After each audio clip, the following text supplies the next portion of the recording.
Before getting started with today's episode, I'd like to thank the sponsors behind Web3 Deep Dive. Thank you to Merlin Chain. Merlin Chain is committed to empowering Bitcoin's native assets, protocols, and products on Layer 1 through its Layer 2 network to make Bitcoin fun again. Thank you to Freedom GPT. Freedom GPT is the app store for artificial intelligence that allows anyone to access any AI model.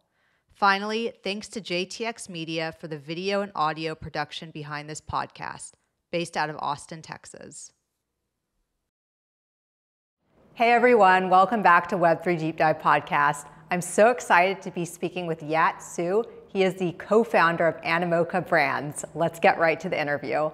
Hi Yat, how are you? I'm great, and thank you for having me again. It's always a pleasure to be here with you. Yeah, well, thank you for joining us again. I know the audience loves everything you say, so you are the first second-time guest that I'm having back. It's a great privilege for me. Thank you so much. Yeah, so Yat, let's talk a little bit about Animoca and your role there, and then we can get into some questions. I mean, I'm the chairman co-founder. I sort of originally set up the business, moving into the direction of NFTs back in 2017.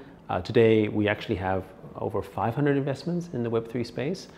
Generally, everything focused around NFTs and blockchain, gaming, culture and entertainment in the realm of Web3. But also we have extensive investments in areas of sort of layer 1, layer 2 technologies as well that can help expand the space. Key projects of ours, you might have heard of a Sandbox or the Mochaverse. Key investments that we probably are known for are early stage investments in companies like OpenSea or even Magic Eden, Yuga Labs, Cool Cats, and of course, all the various other sort of metaverse platforms that you've heard of out there, gaming projects like Pixels, for instance, and Axie Infinity. So that's us. We're a global operation, headquartered technically in Hong Kong, but I generally live on a plane, and I'm here in sunny Austin. Yeah, and it is. It's sunny and nice, and I'm so happy you're here today. Let's talk a little bit about Hong Kong, because before we got started with this interview, you were telling me about the innovation there, and I'm curious to hear about how the Web3 sector is shaping up in Hong Kong. I mean, I would say that Hong Kong is really trying to lead in Web3, not only sort of advancing it in the regulatory side, which they've got licensed exchange operators and so on, and you also have tokens that you can trade, and even the HKMA has sort of issued tokenized green bonds. But Hong Kong was also very early on Bitcoin spot ETF futures, and actually approved an Ethereum ETF ahead of the US, which is already trading. And what's really fascinating as well is that there's currently a conversation around allowing staking for essentially the Ethereum ETF partners in Hong Kong. So you can kind of see this interesting dynamic, right? Because Hong Kong isn't just doing it for the Hong Kong market. It's essentially one of the most important financial markets in the world, and certainly a center in Asia.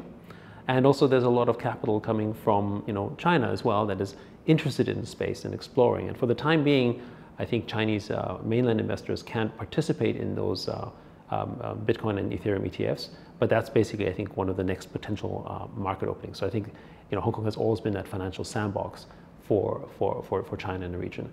In contrast to maybe other markets right now, although it's interesting to see how the US is now accelerated as well. So I think it's generally sort of just positive signals around the development of Web3. Do you know when the spot Ethereum ETF was passed in Hong Kong? It was only about a month or so ago. Oh, okay. It was very, very recent. Got it. So because in the US, it's not fully passed. Correct. Yeah, so that's why you're saying, exactly. Yeah, Hong Kong moved faster than the United States. Well, it not only approved it earlier, it also launched it earlier. And already, you can already buy it right now. What would staking on a spot Ethereum ETF enable? And why is that such a big deal? Because I don't think that's going to happen in the United States.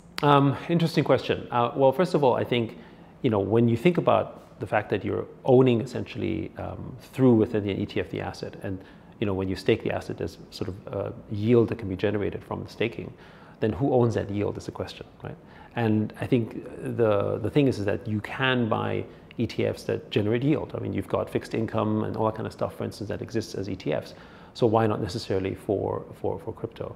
And I think one of the big debating points has been, as I understand it in the US, is that in order to get the approval, they had to remove staking. At least that's what I've been reading. I'm not in the midst of it. But again, it's a property essentially of the institution that basically issues. So why shouldn't they be entitled to the reward? And it's also something that secures the network. So there's a reason that you're staking, right? It's not something that's just, it's really not, I would say, speculative in nature, for instance. But again, I guess, I'm not a regulator, so I can't really truly comment on this, but I think Hong Kong is open towards that because I think they see the merits of this. And you can kind of also see how Hong Kong has been more progressive in the thinking around Web3. So for instance, the way that they're thinking about Web3, where you have a number of tokens that actually can be traded by retail, for instance, and the fact that they've got a progressive, I guess, exchange regulatory framework that they're building up on, shows that Hong Kong wants to lead in that space. And Hong Kong has always wanted to be, and hasn't historically been, a financial and fintech leader.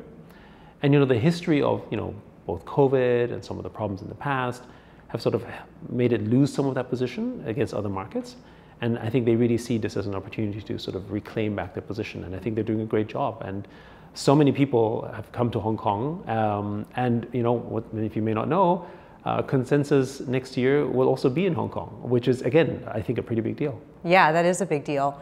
It's interesting. So yesterday I had a conversation with James Seyfert. He's the ETF research analyst at Bloomberg. We were talking about ETFs. And one of the questions I asked him was, will there be another crypto ETF after Ethereum? And he said he does not think so in the United States. Do you think in Hong Kong another crypto ETF will happen? I think so. Interesting. And the reason why I think that's the case is that because Hong Kong has already essentially opened up towards multiple tokens that they essentially have said they're okay essentially for sort of, I guess, retail participation. Which basically means that if you already sort of classify these tokens in the market as they were, which is a very different perspective that we have in the US, right, at least for the time being, then it opens up the ability to turn them into an ETF. An example, for instance, CF Benchmarks has actually last year issued a GameFi index of essentially, which was actually launched by a Hong Kong, a Hong Kong UK operator, of 20 GameFi tokens that they've put together, including tokens like Sand and ApeCoin and those ones, and it created an index which is now currently quoted on Bloomberg. And that to me is, again, an indication of the next step on that would basically be to look and turn that potentially into an ETF, maybe of a basket of GameFi tokens. For instance, if you're an investor and you're interested in participating in, say, GameFi as a narrative, or it could be any other narrative that you're building out, it makes sense to do that as an ETF. And for investors to participate in that manner. Hong Kong has always been at the edge of that kind of financial innovation, so I see them trying to sort of continue to sort of do that. But also, it's not just Hong Kong, right? I mean, Japan is looking at it right now. I think there's conversations about it happening in the UK, and then there's also Europe, right? It's kind of like, well, why should the US have all the fun here in this case? And in fact, the missed opportunity that's happening in the US is actually the opportunity for elsewhere in the market, right? I think I was on a talk, in one of the spaces, actually, I think with James, and there was actually, no, maybe it wasn't James, but anyway, there was an interesting conversation around that, around how, the US is, I guess, an ETF monster, right? And so they are the biggest in the world. But when they're not able to do it, then it's an opportunity for other markets to take advantage of that and take a slice of that. And that's exactly what I see happening. So I totally expect not just Hong Kong, but other jurisdictions in the world to be launching different type of, I guess, Web3 crypto-related ETFs in whatever form, shape, or fashion in the coming future. Right. A lot of people are hoping for the Solana ETF, so we'll see. I mean, I think a lot of people are hoping for all sorts of ETFs, right? Yeah. But certainly, I can see why the Solana community would be very keen on that. Right. Definitely. I want to take this time to thank the sponsor behind Web3 Deep Dive podcast, Merlin Chain. Merlin Chain is a Bitcoin Layer 2 that integrates zero-knowledge rollup, decentralized Oracle network, and on-chain BTC fraud modules. Merlin Chain is committed to empowering Bitcoin native assets, protocols, and products on Layer 1 through its Layer 2 network to make Bitcoin fun again. Merlin Chain is a subsidiary product line of Bitmap Tech, a premier OG team boasting an overall market cap exceeding $500 million. The BRC 420 Blue Box collection under Bitmap Tech has become one of the hottest assets on Ordinals. So let's shift gears a little bit. Let's talk about the metaverse and gaming. What's going on there? I haven't covered the metaverse or gaming in quite a while, so can you kind of update me? Yeah, well, first of all, the gaming side has been really explosive. And to us, we think of gaming and metaverse kind of connected. in the same way that in the, I guess, Web 2 sort of metaverse, it's the gaming metaverses that are big, whether it's a Minecraft or whether it's a Roblox or whether it's a Fortnite. Like in Web 3, you know, those narratives are now essentially run by, you know, whether it's a Sandbox or Axie Infinity, which has really made a strong comeback, or Pixels, which is probably, I guess, the largest native Web 3 game that's out there, right? And these are all part of the Animoca portfolio.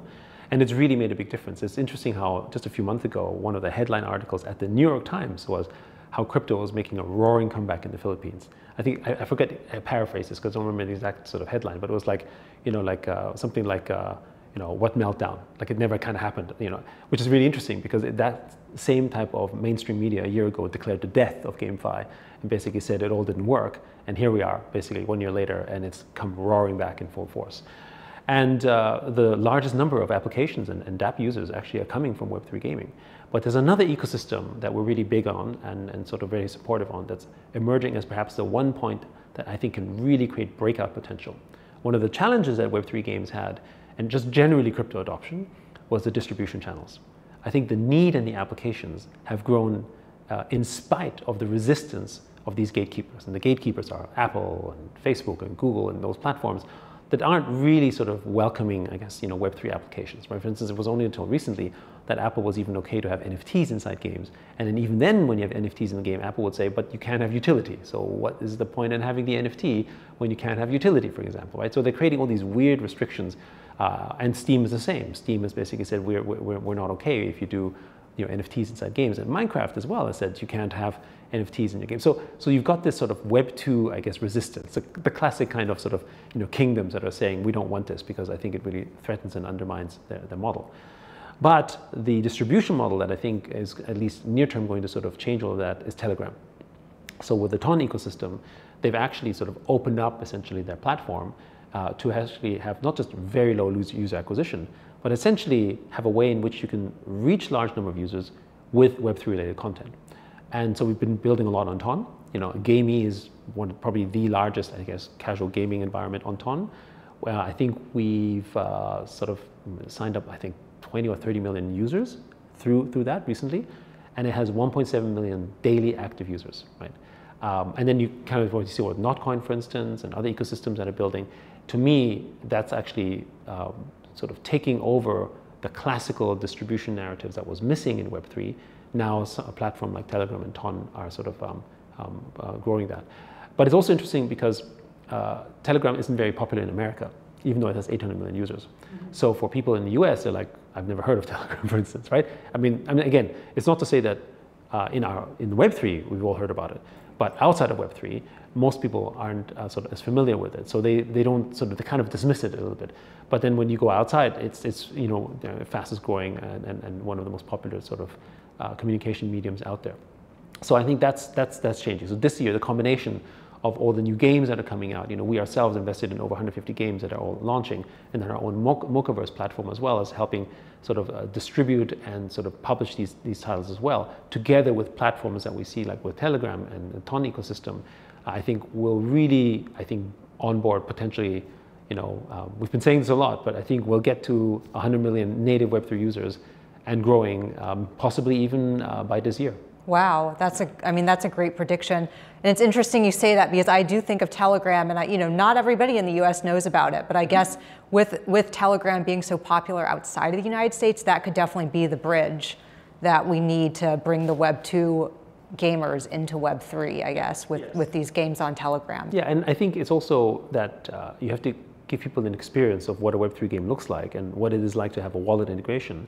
And it's not straightforward when you think of it in the classic Web3 way. When first of all, it's on a desktop PC, then you do install your wallet and so on. And again, it's not super difficult.